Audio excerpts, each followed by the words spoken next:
privilege to have you here this morning. All right. So without further ado, let's put our hands together and welcome.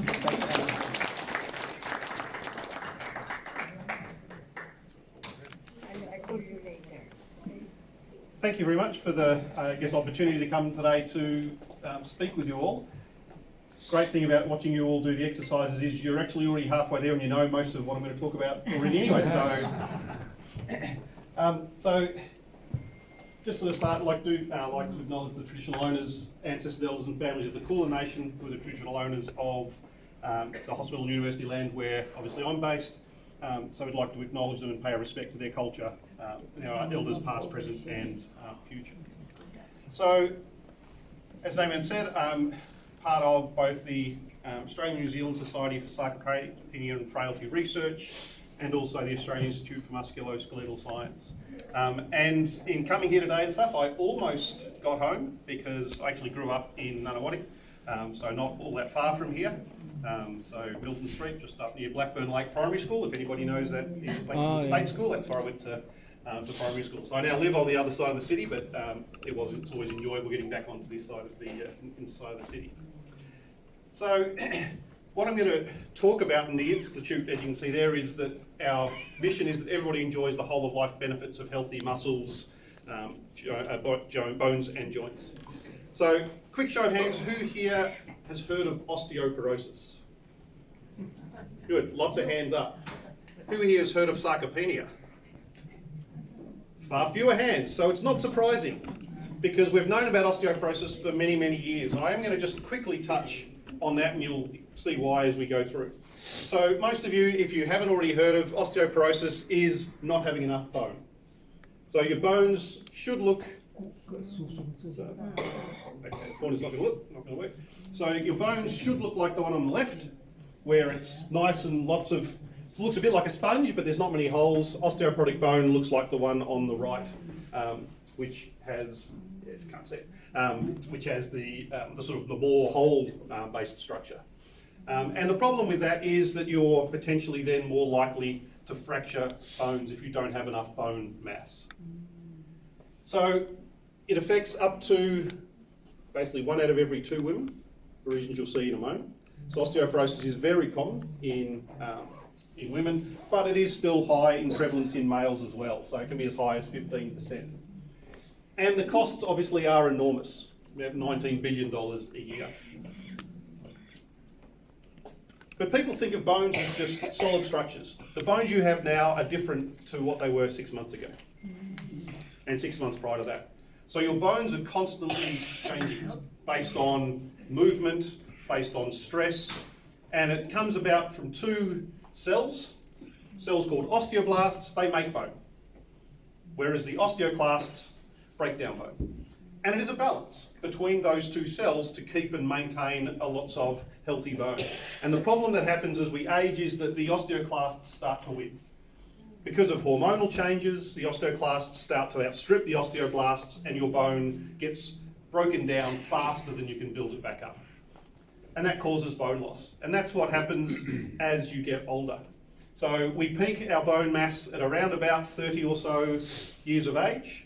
So initially the trajectory is similar, and then obviously as we go through puberty, males outstrip females. So they get a higher peak bone mass than females do. And then there's a slow decline, a very rapid decline in females as they go through menopause and major hormonal changes occur. And so their bone loss accelerates, and that's why osteoporosis is far more common in females. But males do also lose bone mass as well. So what's the problem? The problem is that you're more likely to fracture. And hip fractures are the biggest concern. So unfortunately, the data for what happens after hip fractures is not good.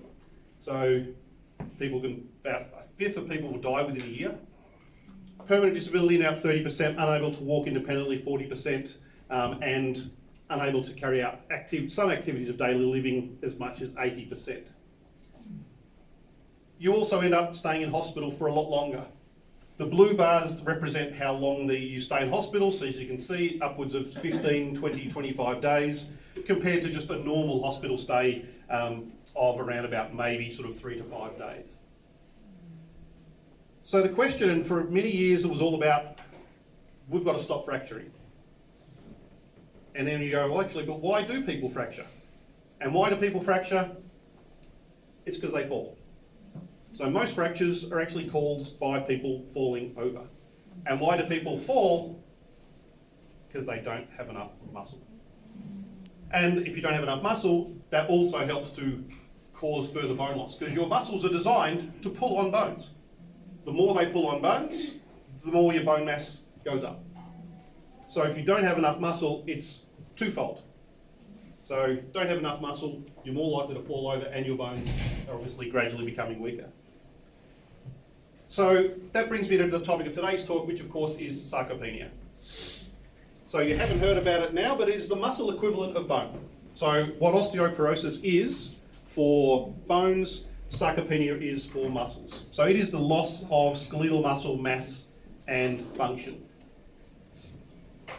And it follows a very similar trajectory to bone loss. As you can see from this graph, the one on the left is males, the one on the right is females. This is average grip strength. So this is average grip strength, and as you can see, if you look at the two graphs, they look very, very similar in the first 10 or so years of life. Again, puberty and the role of testosterone in males then builds more muscle up, and along with bone. And so they again peak at a higher grip strength at about 30 years of age. There is then a slow and gradual decline in muscles and grip strength on the left and females on the right. So not only are you losing bone, you're also losing muscle. So how prevalent is sarcopenia?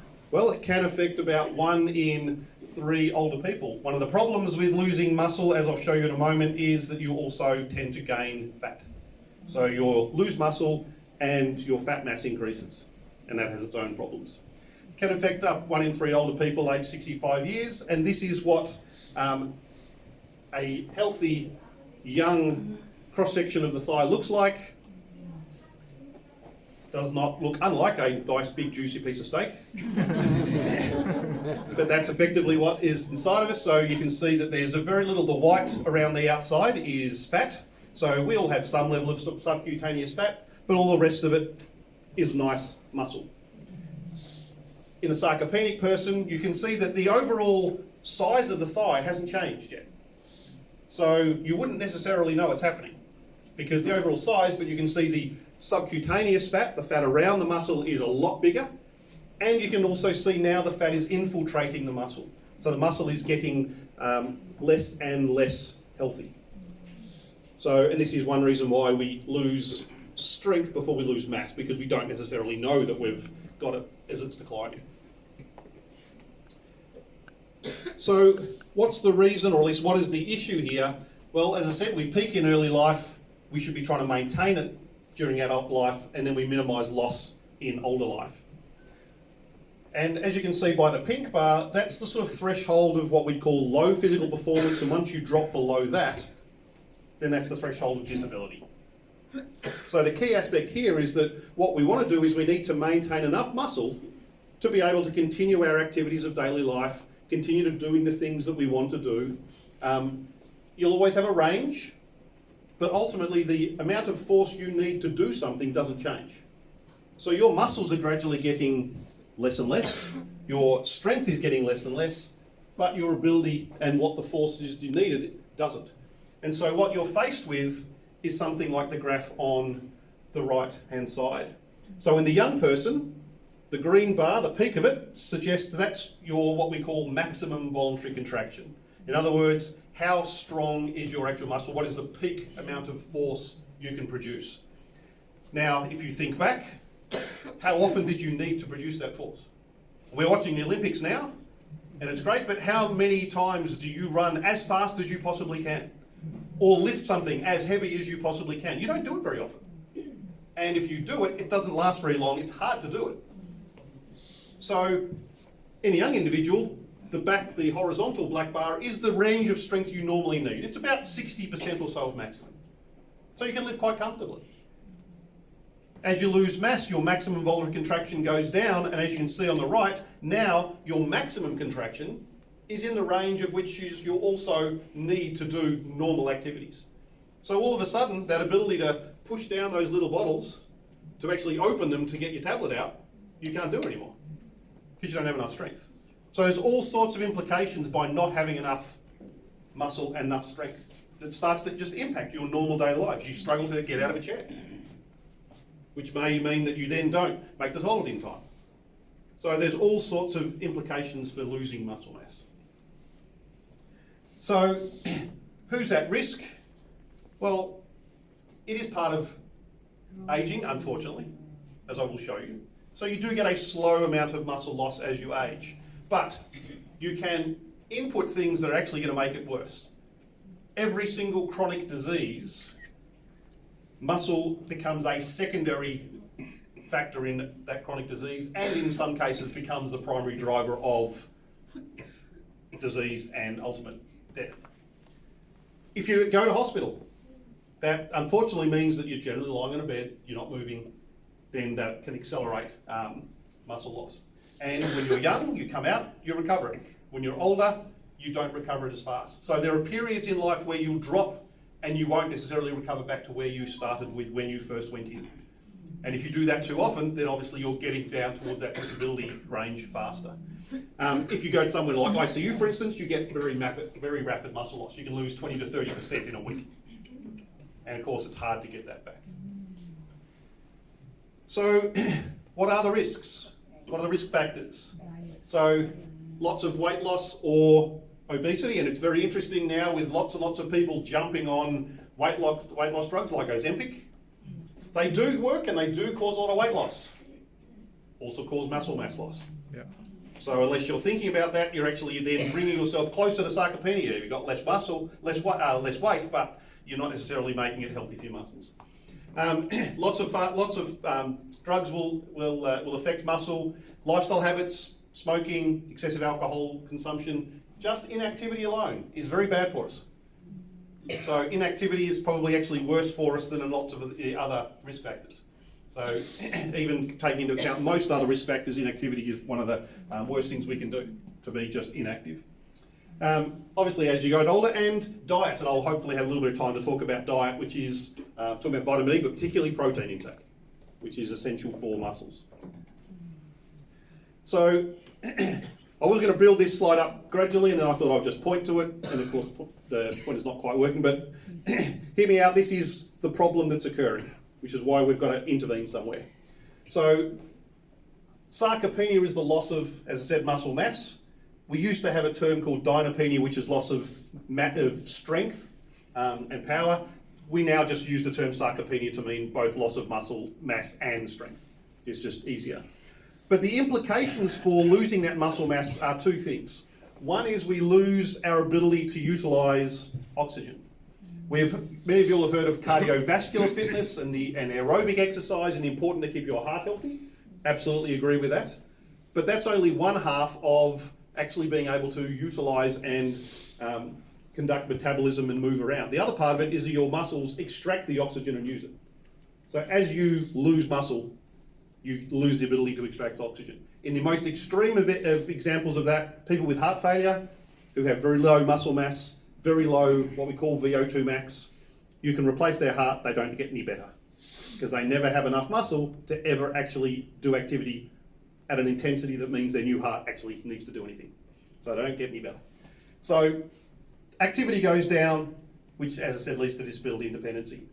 Also, your muscles are controlling your blood glucose. Your muscles are the major disposal organ for sugar. If you don't have as much muscle, you don't dispose of as much sugar, which makes you more prevalent towards getting diabetes. And your overall resting metabolic rate goes down because your muscles are there to continually utilise, they generate heat, so they're constantly utilising energy just on a normal day. So if that goes down and your activity goes down, your overall energy expenditure is going down. And your body weight is a bit of a balance between energy expenditure and energy intake. So if you don't change anything to do with your diet, as you get older, you gradually get fatter without doing anything because your metabolic rate's gone down and you're not moving as much as you used to. Which means that leads to obesity, an increase in fat mass. When we're obese, you're then more likely to get diabetes. It causes undernutrition. We generally don't take as much protein in either, which means that we need nitrogen. Where do we get nitrogen from? We get them from amino acids. Where do we have a big, big store of amino acids? Our muscles.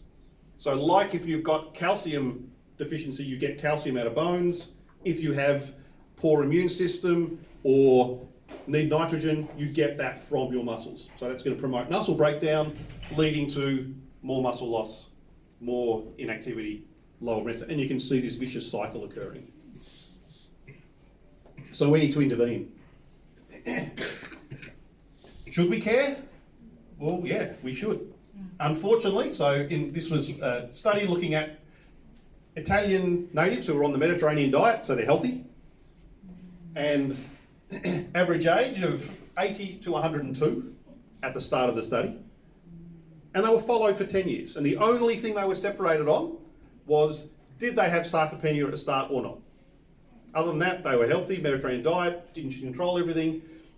The ones who were sarcopenic, less than 20% were still alive 10 years later. Whereas almost 40% of people without sarcopenia were alive, changing nothing else. So that's why we should care. Because if you start with sarcopenia, then the outcomes are going to be worse. Now the bad news. It is inevitable. You can't stop father time completely. This is two fabulous pictures from Dr. John Turner from a book called Growing Old Is Not for Sissies. He maintained his exercise training. On the left, that's him at 67 years old. I mean, that's pretty impressive. I mean, there's not that many young people that look like that.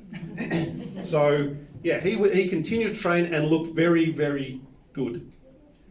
He continued to train, and for the next 12 years, and you can see at 79, you still say that's very impressive, but compared to the 67-year-old, you can see that he's lost muscle mass. He's lost definition, he's lost strength. So unfortunately, you can't completely avoid it, but you can delay it for as long as possible. And importantly, if you're not Dr. John Turner and you're not already doing something about it, you can do something and it will help.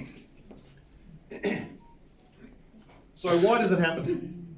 So where and why does it happen? Well, it comes because our muscles are controlled by nerves, and our nerves are controlled by neurons that start in your head, go to your spinal cord, and then go out to your muscles and tell them to contract.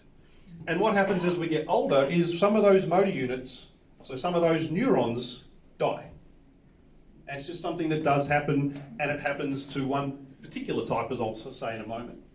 So you will lose the nerve and the muscle fibres that nerve is going to.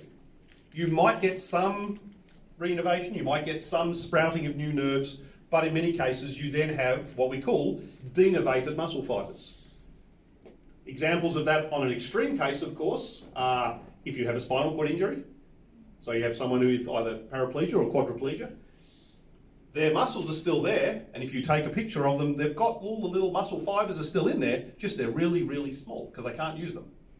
So that's effectively what's happening in sarcopenia. Some of those fibres are no longer being activated, and it's like they're being denervated. The most extreme example of this motor neuron loss is, of course, motor neuron disease, like Neil Danaher has, where you rapidly lose these at a lot faster rate than you should do. And that's, as I said, it's an actual specific disease, but that is gradually what's happening as we get older. So, muscle fibres in a motor unit no longer work, we get our reduced muscle function, and that is the key reason why strength loss occurs before mass loss. Because you lose the fibres, lose the connection, you stop using them, they gradually get smaller and smaller. Now clearly we can't test everybody's neurons. I mean, you can put things on your head and you can measure activity and you can even stimulate them now, but it's difficult necessarily to do. But what we do is we will take muscle biopsies. So on the left, we put a little needle into your thigh and we take bits of muscle out. And you can look at basically what your motor units are by looking at the individual muscle fibres. So in the same way as you have bone cells, we have muscle cells. We just call them fibres because they're long and cylindrical. And you have two major types of those. The type 1s, they're slow ones. They contract slowly. They're the things that you do and use on a daily basis. They generally don't fatigue very much. I can hold this for a long, long time because I'm using slow fibres and I'm using it quickly and they'll just sit there. The type 2 fibres, they're your big, fast, powerful ones. They're the ones that your sprinters are activating to hurl themselves down the track. They are also the quick ones. And when you think about if you're falling over, tripping and falling is something that you do throughout your entire life. Young people do that too. But do they fall over? No, because they quickly regain their balance and they quickly right themselves. They need fast fibres for that. And if you don't have your fast fibres, you then trip or you fall and you don't have that ability to quickly respond to that, nor the force sometimes to then get up off the floor. And so when you look at the young adults, those are fast and slow fibres. So the red ones are the slow ones, the black ones are the fast ones. And you can see in the older adult, the black ones are getting smaller and smaller as they're being denervated. So that's the problem. So we need to think about having a treatment, as I'll talk about, that is going to stop that motor unit loss. We're going to have to work hard because we're going to have to activate those very fibres that we don't want to lose. So how do you know if you've got sarcopenia? I mean, we're all progressing towards it slowly anyway, unfortunately. And unlike osteoporosis, where they have very firm cut-off points that have been established for 40 years, the sarcopenia field, because it was only formally given a code to say it is a disease in 2016. So there's still arguments amongst the Europeans and the Americans as to what it should be, as to what the cut-off points should be. And then, of course, the Asian Sarcopenia Society pointed out that, of course, the cut points don't work for Asian populations anyway. So it doesn't really matter what the Europeans and the Americans are saying, they need a whole separate set as well anyway. So unfortunately, there's still, I guess, disagreement on exactly what the cut-off points are. But to do it, you can get what we call a DEXA. So you go and get an X-ray. It's a nice, simple, it's non-invasive. You lie down on a bed and a thing just covers and goes over the top of you. So it's not like an MRI chamber, you're not enclosed. It's, as I said, non-invasive. The amount of radiation is very low. It's not like a normal X-ray. So it's very, very small. We're all exposed to about 1 microsievert a day, and that's like about 0.2 or something like that. So it's even lower than what we're exposed to every day. And the good thing about doing a DEXA is people have been doing them for years for osteoporosis. So the one on the left, where you can see your bones, because it is an X-ray, and that'll give you a bone mineral density, and we'll say, yes, you've got osteoporosis, or you've got osteopenia because you're heading that way. These machines will also now give you body composition. So it'll tell you what your muscle mass is, or at least your lean mass, and it'll tell you what your fat mass is. And it will give you the figures and say where you are compared to a young person and where you are compared to your age-matched norms, which is what the bone density will do. So we need to know how much mass you've got because that's the definition for sarcopenia, loss of mass. The other is the loss of function, which we can do with some simple exercise tests. So we do things like hand grip strength, which has been well correlated with mortality and activities of daily living. We will do the short physical performance, which has balance tests, where you just simply change your feet and see whether you can last for 10 seconds. You just do normal walking speed, which is another big pointer to whether or not you're likely to have sarcopenia and how healthy you are going to be. Slow walking speed is not a good thing. We then chair stance and how quickly you can rise and get in and out of a chair. 6-minute walk test or 400 metres are both used to see your muscular endurance, and the timed up and go for how your neuromuscular control.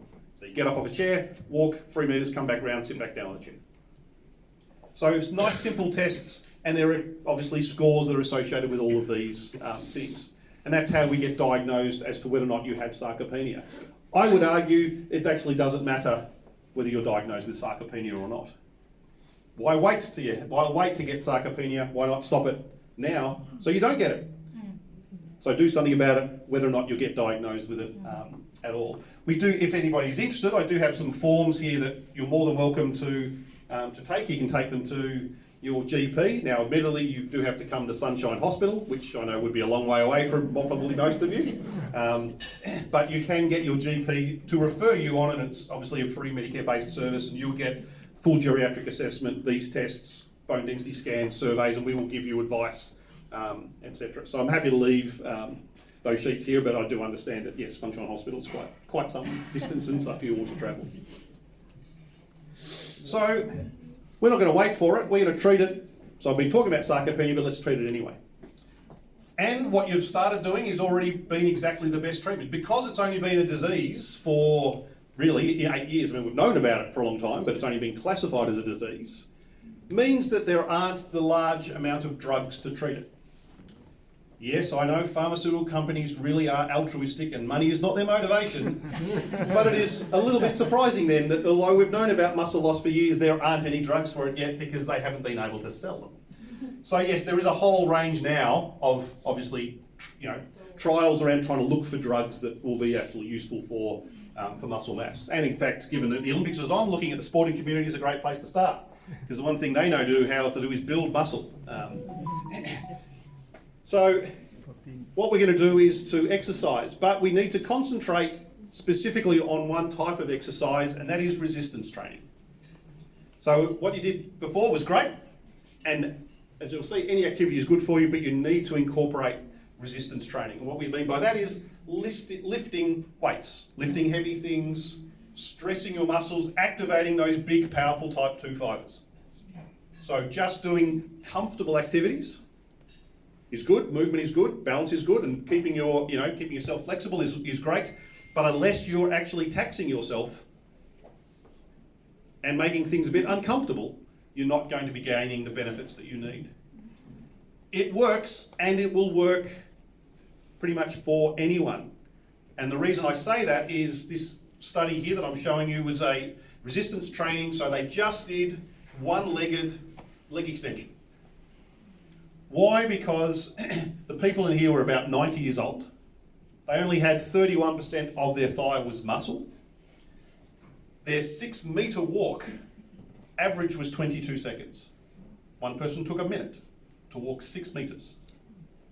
So they were very frail, very elderly. Most of them couldn't get out of a chair without using their arms or without assistance. And they started on average with 7.6 kilograms of extension. That's all they could do. They then underwent 8 weeks of resistance training, which was, as I said, just unilateral leg extension. And 8 weeks later, they'd almost tripled it to 19.3. So they all responded. Their activities of daily living improved. They felt healthier. Their quality of life improved. So it doesn't matter how old you are, you can respond to resistance training. So that's the good news. So the bad news was that it is inevitable. But the good news is you can always do something about it now and be better than what you are at this point in time. We're not going to make you young again. I know there's a lot of people, and there's been some great shows, and there's some billionaire who spent almost $1 billion trying to keep himself alive, and I look at the way he lives and I think, I wouldn't want to live like that. But we can make your life better, and that's what we're really about. The other great thing about resistance exercise, it is also an osteogenic exercise, i.e. it helps to build bones. So to make your bones healthier and stronger, you need to also tax them. So you need to have impact, hit the floor. Or, as I said, as you build muscle, you pull on the bones more, your bones get stronger because you're now pulling on the bones more. And so the whole point of resistance exercise is to raise that line to avoid that disability line as it's dropping. So we want to move you from B to A. When you're young, it gives you greater strength span, so you've got a greater strength reserve. If the whole point of this is you're dropping down and getting to a critical low point, the higher you start, the longer it's going to take you to get to that critical low point. Now, I can't turn back time, so it's too late to go and get your peak back. For all of your children and grandchildren, you can certainly encourage them to get their peak up when they've got the chance to do it, when they're growing. Then when you're an adult, it leads to greater health and well-being. People who have better muscles, higher muscle mass, spend less time in hospitals, have less chronic disease, have higher quality of life, all those good things about it. If you're older, then that strength span leads to greater function and maintaining independence. And let's face it, that's what we all want to be able to do. We spend our lives caring for our children if you have them when they're born, and then our grandchildren, the last thing we want is for them to have to look after us. And ultimately, it does extend your lifespan. So you get to spend more time with those children and grandchildren, and maybe even hit great-grandchildren. Becoming less common now that people often don't have kids until their 30s now. When they used to have them at sort of 20s, then that was actually a bit more common. But yeah, not as common, but hey, something to look forward to if you can increase your lifespan in a good way. Not just by drugs and keeping you alive with lots of disease, but healthily and happily. So, resistance training is the pharmacological treatment. It is the ultimate pill. Improves quality of life, muscle mass, offsets diabetes, so it improves insulin sensitivity, can give you athletic prowess. It's too late for the Olympics, but there is the Masters Games. So, it's never too late to sit there and start heading for that. Improves your cardiovascular health because it gives your heart then more, as I said, more things to do because you've now got more muscle, more ability to extract oxygen, so it actually helps your heart as well. Less injury and improved mental health of all being thing. And of all of the drugs, and we said, look at mental health issues now, and lots of in society around mental health and those sorts of things, depression, dementia, all that stuff. Exercise is still far better than any drug they've come up with. Yep. Anything is better than nothing though. So we do recommend that you resistance train, that you do aerobic exercise training, and you incorporate balance training. Again, why do you fall over? Because you might trip or you overbalance. So incorporate balance training. So from resistance exercise, do the big muscles. So your quads, your biceps, your hamstrings. So yes, you need to bench press. You need to squat down. You need to do knee extensions. You need to curl your knees. It could be with your own body weight initially. Do simple things. When you're going to go and boil a kettle, leave a little set of weights next to it. So boil the kettle, grab the weights. Do some bicep curls while you're waiting for it to boil. Come home with the shopping. Don't just put it on the bench. Lift it up and down about 20 times and stuff before you put it away. There's always things you can be doing to be challenging your muscles. From aerobic exercise training, you're already starting to do that. Saw the dancing before, hiking, jogging, cycling, even walking. Walking is still very good for us. It doesn't tax our muscles that much, but it's great for just general and keeping your body mobile. And balance training. You can do Tai Chi, yoga. Again, when you're doing those weights next to the kettle, make sure you've got something safe and stuff, but then just do it with, take one leg. Just challenge your body sort of state of thing. Just at various times, just challenge your balance a little bit. See how long you can hold it for. So there is always things you can be doing just to help you that little bit. If you get an opportunity and stuff, go with friends, get to the gym. So in our falls and fractures clinic, which we, when we see all the people that we get referred to, it then doubles after as a gait and balance gym. So we then do exercise training sessions, and as I said, great when you do that with other people. And of course, why are we doing it? Because exercise protects those very motor units, those neurons, those nerve cells that you're going to lose. So if you don't lose them, you're going to be better off. And as I said, so the one on the left, the red, is the large drops that are occurring when you're inactive and you don't do anything. The ones on the purple and the right, which you can just barely see, it's because they're really small. You're still going to lose them. As I said, it is inevitable, but we can really, really slow it down. And that's really what we're trying to do. And if you haven't done anything before, you will get better, and you'll get better quite quickly. So, if I've got time, got a little bit of time? Okay, I'll quickly just mention nutrition, because nutrition is actually just really important for muscles as well. And it's protein. So you need to incorporate and increase the amount of protein in your diets to help the muscles. So your muscles, if you go and exercise, your muscles want to build, but you've got to give them fuel to be able to build. Can be animal protein, can be plant protein. Plant protein isn't as effective, so you do have to take a bit more, but it is still better than not having protein at all. But red meat, dairy, great source of eggs, great source of protein. And most of the studies that came out in the 70s that say, oh, red meat's bad for you, dairy is bad, it's going to give you heart disease, they've all been debunked. So more and more evidence now that dairy is good for you and actually offsets disease. So important factors to consider is how much you're eating, the type of, and the timing. And then you can also consider supplementing your life with vitamin D. Vitamin D is very good for you, impacts on lots and lots of different tissues. Vitamin D deficiency makes you more susceptible to being weak and fatigued, so you should always maintain high levels of vitamin D. And a substance called HMB, hydroxymethylbutyrate, is an important part of metabolism, and that has also been shown to be safe for humans and, again, helps you to build muscle. But the protein really is where you need to start. The reason that I talk about protein is because you need more than you did when you were young. So we become less effective, we absorb it less, and we have sort of a resistance, if you like, to using our protein. So the graph on the left is young people. They only need about 15 to 20 grams of protein to maximally stimulate their protein synthesis. So the axis here is basically your muscles making protein. And as you can see, after about 20 grams or so, it's actually based on lean body mass, but it works out to about 20 grams of protein. After that, they're not getting any benefit. It's not doing them any harm, but they're not getting any benefit out of it.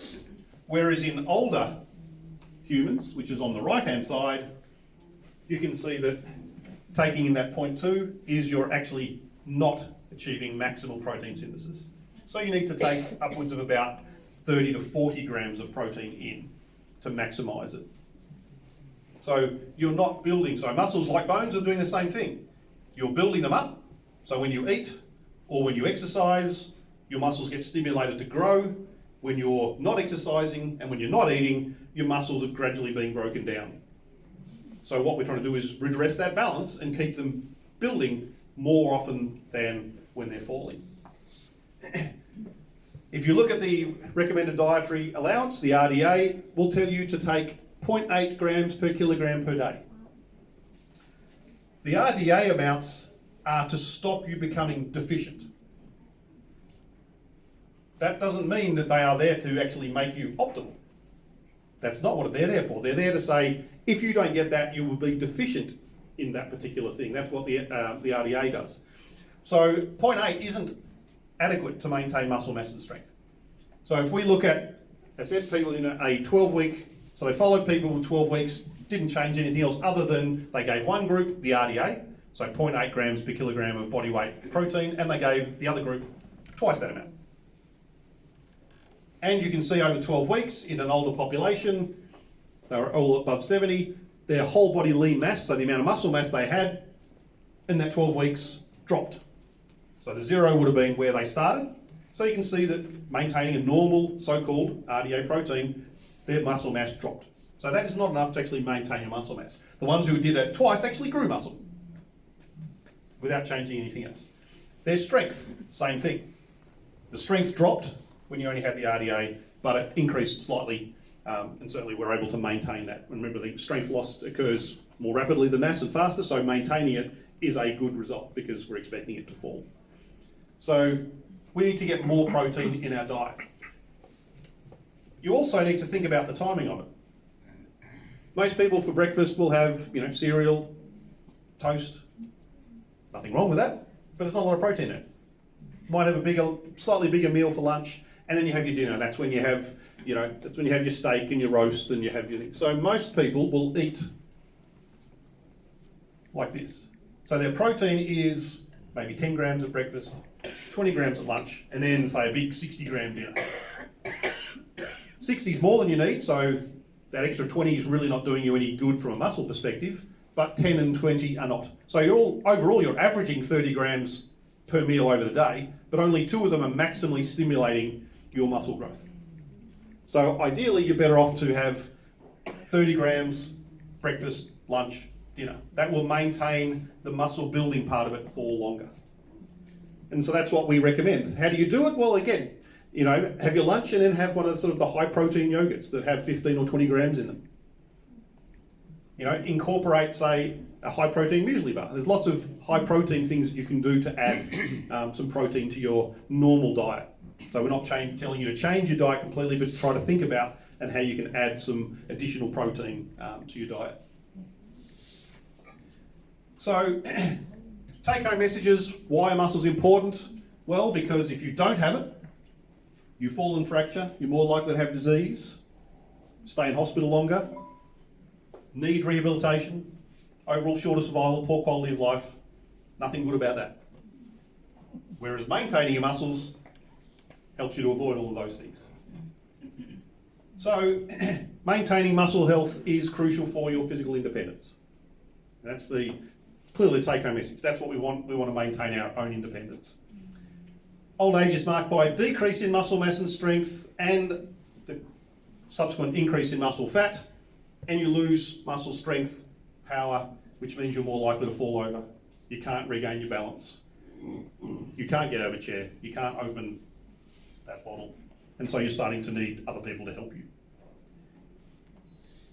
Physical inactivity is still probably the number one driver of that, but then you can get malnutrition, not having enough protein, diseases that are going to accelerate that muscle loss, and we want to avoid those things. But we can do something about it. Any exercise is good for you, but I would implore you all to incorporate and include some resistance exercise into your exercise routines. Challenge those muscles. They will respond. They will like you for it. They will look forward to it. You will feel better, and you will gradually be able to lift more and more as you progress, which is always a great feeling. And as I said, if you incorporate and you have that extra dietary protein as well, then that will help you to avoid sarcopenia, which is really what this talk's all been about. So thank you very much for your attention. Happy to answer any questions that you might have.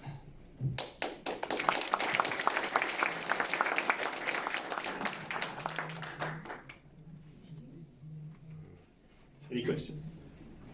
Yes? Can you please explain how to obtain the 30 grams of protein for each meal? I mean, like 30 grams, let's say 30 grams of chicken breast protein is definitely different from 30 grams of whatever steak. Yeah, I mean, you'd need to obviously look at individual sort of portions, but the good thing about meat is very high in protein. So so if you're eating a 250 gram steak, for instance, there's probably about 20% or so of meat is protein. You've got some other things in as well. Obviously, you've got water content, which our bodies are about 60 to 70% water in the first place, but you've got about 20 or so percent. So if you're looking at a 250 gram steak, well then you're already looking at there's your 30 grams of protein right there. So eating meat and stuff, but not everybody wants to eat meat. Not everybody wants to eat dairy, and so then you have to really think about supplementing your diet with proteins if you don't want to. But yeah, vegetable proteins are fine. They're just not quite as effective as plant proteins aren't quite as effective as meat proteins. Because a lot of people misunderstood. You said 30 grams. I eat. Oh, okay, yes. So it's 30 grams of protein. So you'd be looking, so you're looking at portion sizes of 100 to 200 gram, of meat and stuff to be able to get that sort of 30 odd grams of protein. Eggs is back in fashion. Eggs, absolutely, yeah. No, eggs is dietitians have got a lot to answer for. So for years and stuff, there was like eggs are bad for you and they'll give you high cholesterol. We know that's not a thing. Like fatty foods, saturated fats will give you high cholesterol. Your body needs cholesterol. Every single cell is surrounded by membranes that need cholesterol. So if you don't take it in, your body will produce it. So yeah, eggs are a fabulous source of protein, really healthy for you. So eggs are a great. So if you like eggs, yeah, there you go. There's your breakfast. So incorporate some eggs to increase the amount of protein that you're getting. So 2 eggs will give you most of that protein thing. As I said, lunch you can have your sandwich, but yeah, put some high protein yogurt into it. First, I have two questions. First, both my parents have osteoporosis, and so sad to say I have that too. And is it hereditary? Does it pass down? Like is what sarcopenia? Would it also pass down? Yeah, so I'm more concerned now, after you've spoken more about my children, my granddaughter. yeah, I mean, as I said, so it's not exact for every single organ, but most people will say that your genetics are about half of what's going to happen to you. So, if both parents had osteoporosis, you're far more likely to get it than if both of them didn't. So, the environmental factors are the other half. So you at least got half that you can intervene with. You can't change your genetics. But you can certainly do things to offset that and to help it. So most genetic things, and even things like, say, the breast cancer gene, for instance, they are risk factors. Doesn't mean that it's guaranteed, it just means that you're more likely to get it. And that's all risk factors are, and all you can do is to change and decrease those risk factors to then make it less likely to occur. So yes, if it's hereditary, they're more likely to get osteoporosis, but it's like anything, and I know it's very hard with young people because, of course, they're indestructible, they don't need that thing, they're already big and strong, so they don't think they need to do these things. But certainly, and so if you can say, well, look, if you know that something is more likely to happen to you, then you've potentially got something in time to do something about it. But yes, genetics plays about half that. Also, you did mention anything about medication. So like me, because I've got osteoporosis, my doctor has asked me to have ethanol once a week. And so I'm just wondering whether there is such a thing. Besides food, is there anything else that can help to ensure that if I do have it, I can reduce it and not let it become something? Yep. So vitamin D and HMB are two, healthy things, and there are meal replacement drinks and things that you can get that'll give you basically that 30. They're designed to give you 30 grams of protein. And they have vitamin D in it, they have HMB in it. So those, are useful. The drugs they're still looking for, so a little bit, because of, and steroids are a classic example, they're anabolic, which means they'll grow muscles, but they're also androgenic, so they also activate a whole lot of other tissues, and so they have side effects. So that's the difficulty with. Hormone replacement is something which, is something that's there. For males, it's testosterone. For females, things like estrogen. Some people react badly to those, but they will certainly help. They help bone loss, they'll help with muscle loss, but they're not commonly prescribed. So there's not a lot of medications at the moment. As I said, lots of people are looking at them. We do a lot of work, and some of the drugs that are sitting, so there's one, dimethyl fumarate, which is used for multiple sclerosis, for instance. We're using that now to try to treat muscular dystrophy. If you look at muscular dystrophy muscles, they look a lot like old muscles.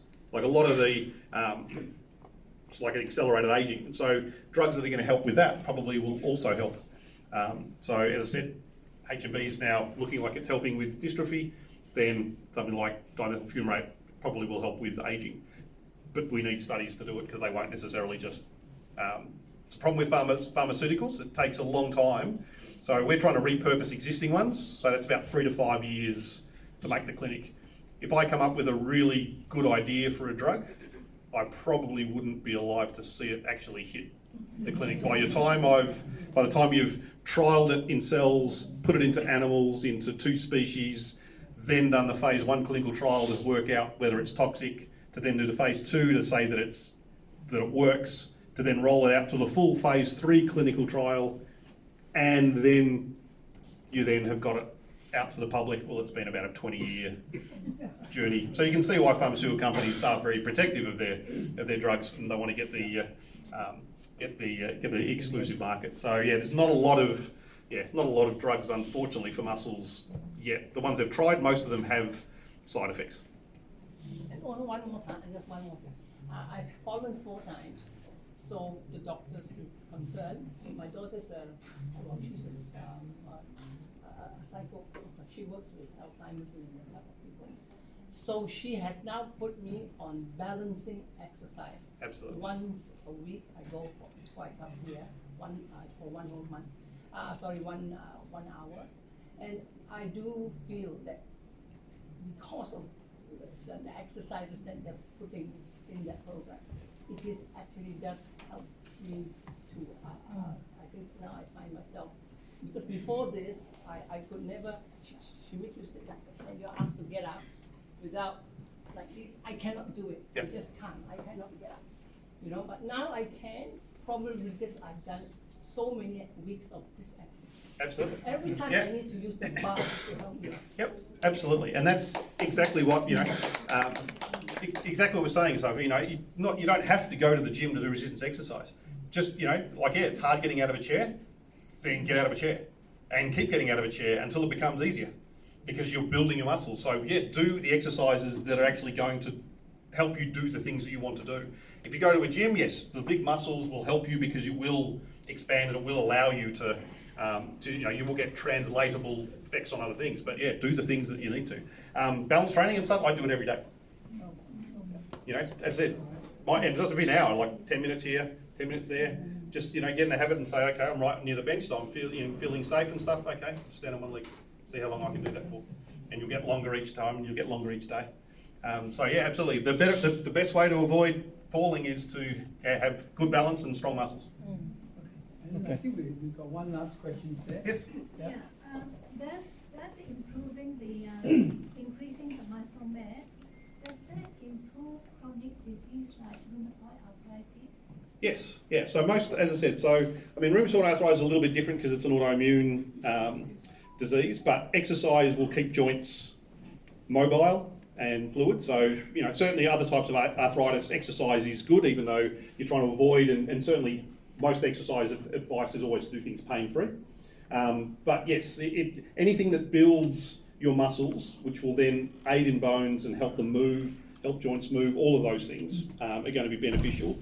It's not, as I said, necessarily going to change. There's no direct evidence that the autoimmune aspect is necessarily changed by muscle, but chronic low-grade inflammation, which occurs when you're breaking muscles down, then obviously you're decreasing that. So it certainly is not going to hurt, and probably does and will help, but it'll certainly help with your overall mobility and utilising those joints. All right, thank you. Okay, thank you so much. Thank you so much, Professor Alan, for your most very valuable information this morning.